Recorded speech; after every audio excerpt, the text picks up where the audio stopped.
Mount Pleasant Lane is a good school that is moving towards outstanding.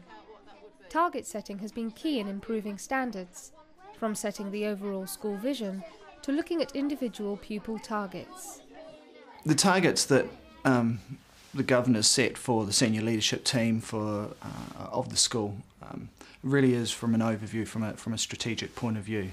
We are looking at raising the whole quality of the school, so we use the data to find out where we need to, which areas aren't matching all those other areas. So the targets we set are about the whole school and making sure the whole school is reaching its standards. The senior leadership team then use those requirements and the disparities that are there to set the individual pupil targets.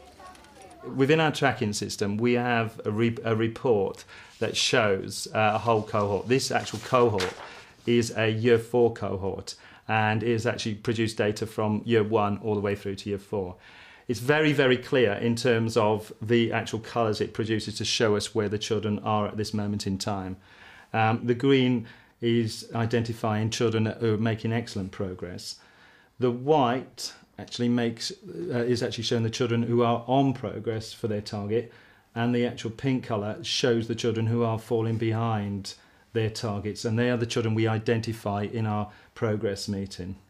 Throughout the year we monitor the children's progress by termly assessments, and from that we look at the children who perhaps are not making the expected amount of progress, because on the target tracker sheet we can see at a glance the children that are coming up pink are the children not making the progress for age-related or even for their end-of-year target.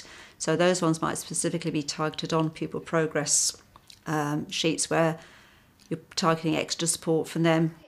Pupils have their own targets too.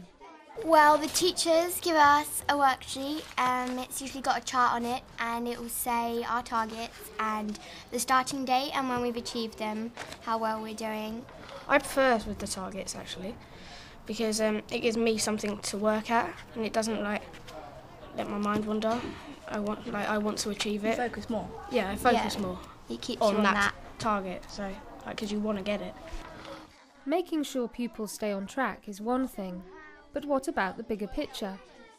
There's 3 meetings a year with the school improvement partner. The first is the target setting, where she comes and helps us set our targets for the year. The second is the joint annual review, or JARV. She comes in and helps us drill right down into the data and points out areas that we need to look at. And the final is the progress review, where we look at the progress throughout the year, progress through to from our targets that we've set. We focused on raising the enjoyment level of maths to be able to let the children engage with it in a much more enjoyable fashion. The reasoning behind that is if they enjoy it, they'll feel confident. If they're confident, they'll then achieve. Well, we're doing a maths lesson about percentages, but to make it fun, we're making a restaurant out of it, and we're making some people waiters that have to do a lot of work by running about, and some people are being customers that get a menu. They have to pick what they would like. The maths initiative that we've been working on this year has had a massive impact upon children's progress, I feel, because it's making the teachers, especially with the younger ones, thinking more along the lines of involving them in more practical activities, which has had a positive impact upon their learning and therefore their progress. Target setting has been a very, I would say, a paramount aspect towards actually moving the school forward.